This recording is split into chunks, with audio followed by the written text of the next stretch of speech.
and you tell the story of Saudi Arabia, the Saudi Arabian Monetary Agency, I think SAMA, that's the acronym for it, and how they made a deal with the U.S. And so the story I've often heard is, well, the U.S. promised military protection. As you outline this, they build bases there, and that's the reason that they went and they took a lot of their funds they earned from the oil and they went and bought Treasuries, so the Petrodollars.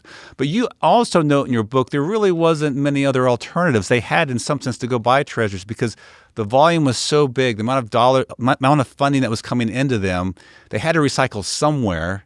And who else was providing enough volume of assets to invest in? It was the U.S. government. So I wonder if people overplay it when they say, we flexed our muscles as a military power. We'll protect you. You come buy our securities, versus out of economic necessity, they had to buy Treasuries. Absolutely. You hear this so often and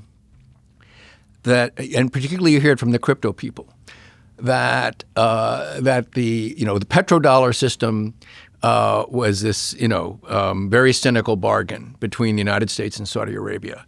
And one of the reasons they love the story that this cynical bargain was struck, where the U.S. promised the Saudis military protection and the Saudis said, okay, we'll use the dollar. One of the reasons they love that is because Bitcoin is always accused of wasting tremendous amounts of energy, electricity, because it is quote unquote mined. A lot of electricity is used. They say, oh yeah, but the dollar is based on this terrible deal that Henry Kissinger struck with King Fahd to make the dollar the dominant currency, and because of that, the world has subsisted on fossil fuels for all this time. So that it's the dollar system. They love that story.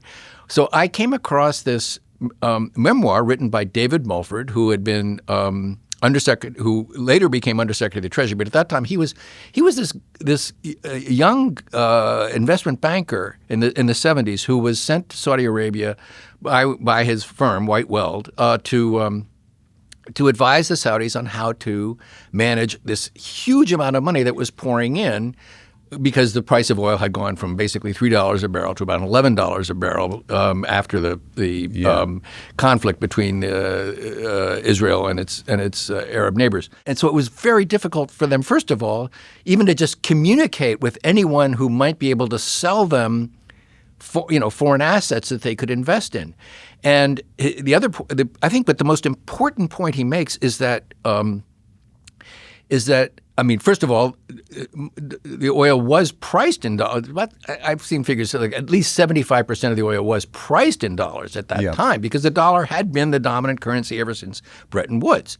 So they had dollars, but the U.S. Treasury market was the market that was by far the most liquid, where they could invest these huge amounts of money that they had without making the price go up or down. All the other countries where they might have invested their money, if you invested a lot, and they were getting a lot, if they invested substantial amounts, the price would go, would go up, and they'd end up, taking a loss or risking taking a loss. So.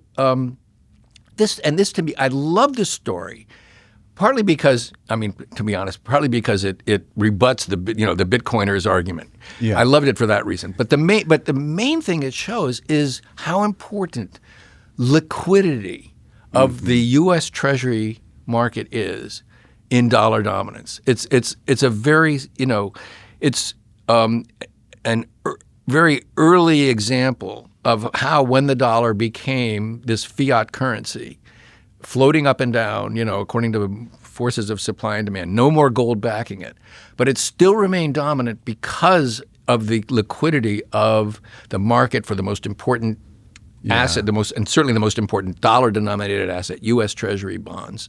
How important that is, and I could explain it in a way that I think even people who've never taken an economics course could sort of understand.